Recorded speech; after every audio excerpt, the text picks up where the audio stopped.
Coming up, we look back on the dirt racing weekend, plus have news from Kyle Larson and Hunt the Front. Let's go.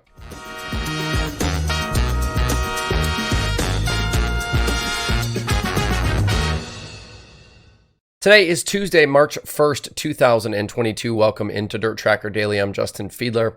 Apologies for there being no Monday show. I came back from the California NASCAR weekend with basically no voice, and I'm still not quite 100% today, as you can hear, but we'll be here to power through it. First up, we'll talk a little bit of the weekend's racing before jumping into a few news items. First, the World of Outlaws Sprint Car Series was rained out, but we did get a little 410 racing that happened out in California and in central Pennsylvania.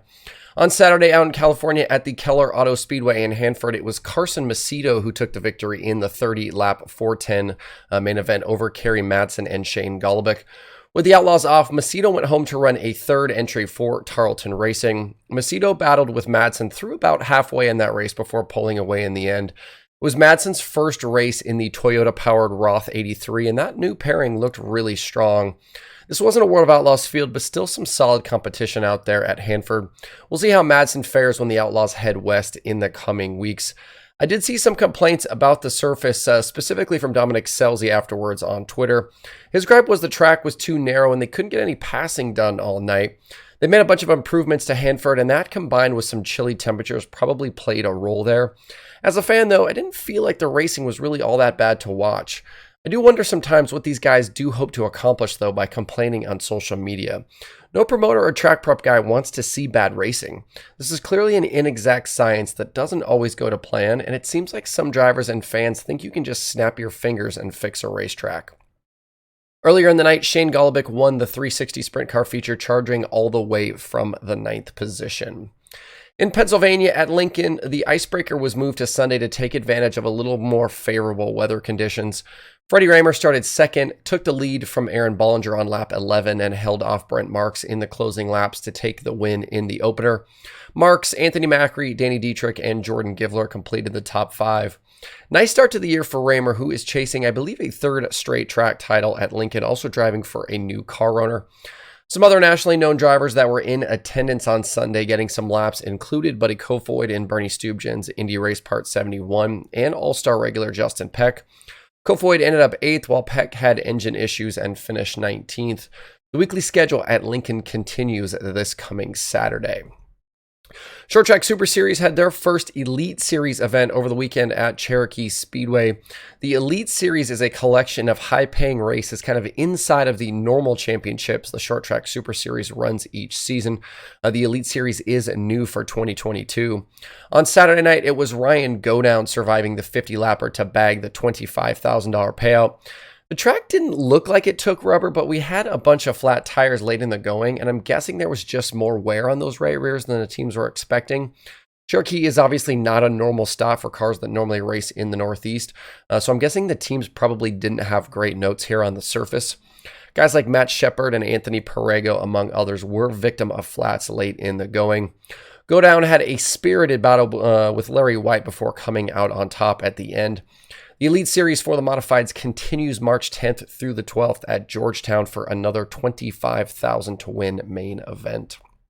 And if you're following along with the Extreme Dirt Car Series this season, that is the Winter Late Model Series, not the new non-wing stuff from World Racing Group, we had a change atop the point standings over the weekend. Ross Bales entered Livonia with the lead, but leaves 16 points behind Ben Watkins. Bales didn't have a bad weekend, finishing 8th on Friday and 4th on Saturday, but Watkins was just better. He was 3rd Friday and 2nd on Saturday. Carson Ferguson was also in the mix before the weekend, but is now 40 points back after getting involved in a crash on Saturday and ending up with a DNF. Cody Overton was the Friday winner, dominating that race. And on Saturday, we had drama after the checkered when race winner Brent Dixon came up 20 pounds light at the scales and was DQ'd. That promoted Kenny Collins to the $5,000 victory. Later in the month, we'll get a conclusion to this series for 2022 with stops at Lakeview Motor Speedway and 2 nights as a co-sanction with the Outlaws at Cherokee. Feels like this is probably coming down to Watkins versus Bales over these final 3 races. Before we close out today, I wanted to touch on a couple of news items from recent days. Back on Friday, it was announced that Kyle Larson has partnered with Michael Rigsby and FloRacing to promote a super late model show at Volunteer Speedway in Tennessee. That'll happen in advance of the NASCAR Dirt Weekend at Bristol in April. Larson is hoping to draw some Cup drivers to Bulls Gap to get some laps on Thursday before they roll the Cup cars out on Sunday to get dirty. Larson continues to expand his business interests outside of the driver's seat, with this race joining his already in progress co-sanction of the Silver Dollar Speedway out in California. 2022 is the first year of that partnership between Young Money, Brad Sweet, and Colby Copeland operating the facility in Chico, California. Larson and Flo keep getting tighter as well, with Flo already sponsoring Larson's racing efforts on dirt.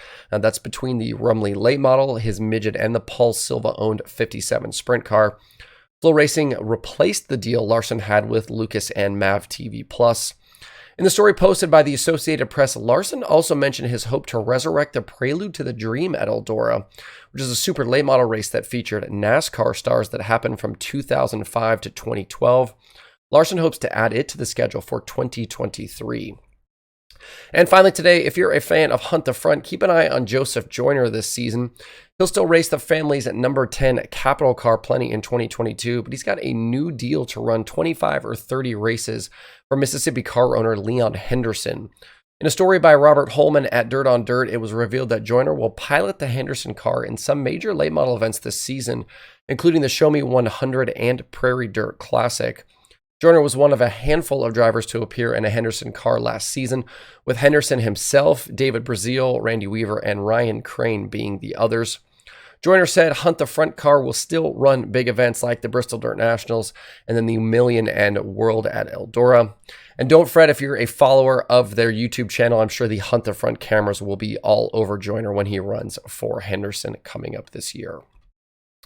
The only thing on the streaming schedule today is FloRacing 24/7. To see the full daily streaming schedule with links to watch, visit dirttracker.com/watch tonight. That's it for the show today. Hope you have a good Tuesday. If you have thoughts about the topics on today's show, please leave them in the comments below or tweet at me. Thanks everybody for tuning in. We'll be back tomorrow, hopefully with a better voice for more Dirt Tracker Daily.